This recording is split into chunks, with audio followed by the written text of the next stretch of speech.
My pregnant wife is living a double life on dating apps, and the men she's planning a future with have no idea I exist.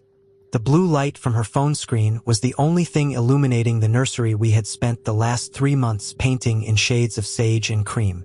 I stood over her at 3 a.m., my heart hammering against my ribs so hard I thought it might wake her.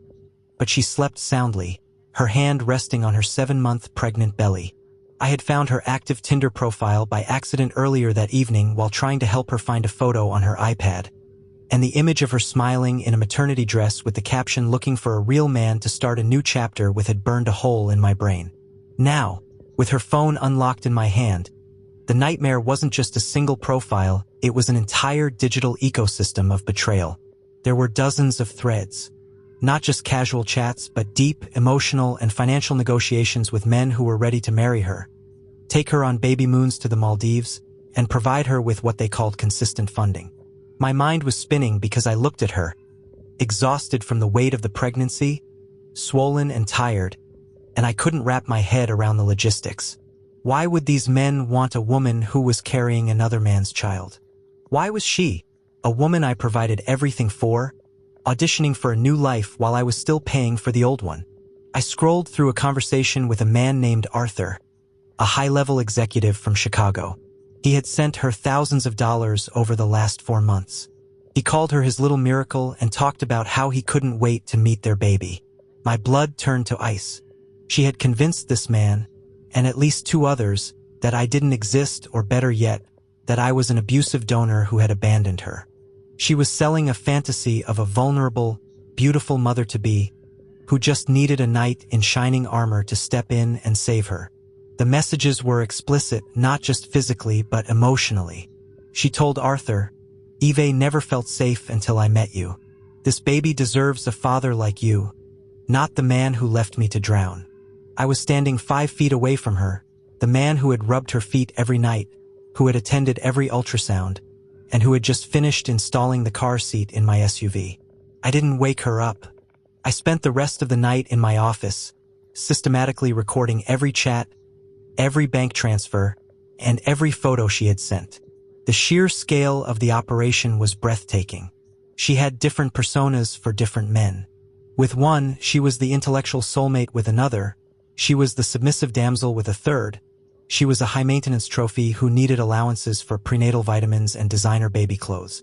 I found a spreadsheet, a literal spreadsheet, hidden in her cloud storage where she tracked the donations from her investors. She was making more money from these strangers than I made at the architecture firm. The next morning, she waddled into the kitchen, yawning and asking for decaf coffee. She looked so innocent, so maternal. I watched her sip her drink and said, "So, how's Arthur doing?" The mug didn't hit the floor, but her face did something worse. It didn't crumble, it hardened.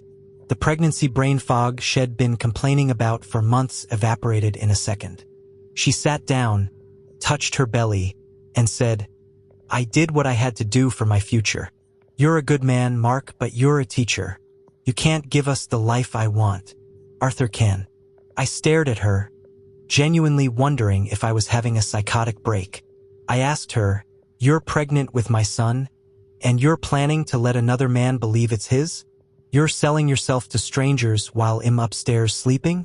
She laughed, a cold, sharp sound that I'd never heard from her before. She told me, "Men love the idea of a woman who needs them. Being pregnant makes them feel like protectors. It's a niche, Mark. Don't be so judgmental. I'm ensuring he has a trust fund before he's even born." I realized in that moment that I wasn't dealing with a woman who had made a mistake. I was married to a predator. She had used her pregnancy, the most sacred thing we shared, as a marketing tool for a scam. I told her I wanted her out by the end of the day. She looked at the house, then at me, and reminded me that in our state, throwing a pregnant woman out of her primary residence was a legal nightmare. She leaned back in the chair and said, "You're not going anywhere, and neither am I. You're going to help me raise this baby, and if I happen to have uncles who help pay for the private school and the vacations, you should be thanking me." I didn't thank her. I called my brother, who is a detective, and I called a divorce attorney who specializes in high-conflict cases involving fraud. Over the next week, the story got even darker. It turned out she wasn't just talking to these men, she had met several of them. While I was at work, she was taking Ubers to luxury hotels under the guise of pregnancy yoga or visiting her mother. She had a second wardrobe hidden in a storage unit, dresses that were designed to highlight her belly for a very specific type of clientele. When my lawyer saw the evidence, even he was stunned. He told me, "Mark, she's not just cheating. She's running a long-con business. This is professional-grade manipulation." The confrontation with her parents was the breaking point. They were old-school, hard-working people who adored their daughter. I sat them down and showed them the spreadsheet and the messages from Arthur. Her father actually vomited in the sink. Her mother just kept shaking her head, saying, "This isn't the girl we raised." When they confronted her, she didn't apologize to them either. She told them they were out of touch and that she was a content creator in a modern world. She had convinced herself that her lies were just a form of entrepreneurship.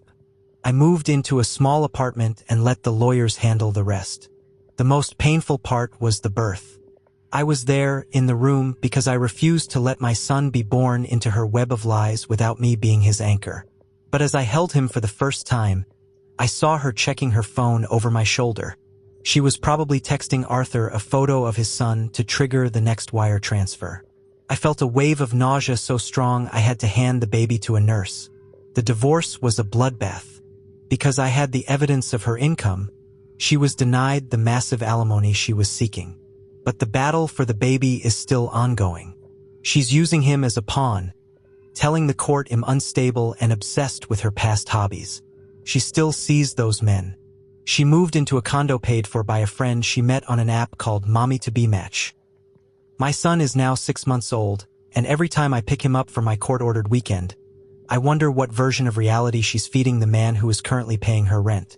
I wonder if my son will grow up thinking his father is a ghost or a villain, depending on which investor is currently in the picture. I'm sitting in my quiet apartment now, looking at the sage green crib I moved here from the house. I saved all the messages. I saved the spreadsheet.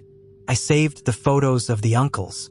One day, when my son is old enough to ask why his parents aren't together, I won't lie to him. I'll tell him that his mother was a woman who saw the world as a series of transactions, but that he was the only thing in my life that wasn't for sale. People ask me why I didn't see the signs. I tell them that when you love someone, you don't look for a monster under the bed, especially when they're carrying your child. But sometimes the monster isn't under the bed. Sometimes it's tucked in beside you, glowing blue in the dark, waiting for the next notification.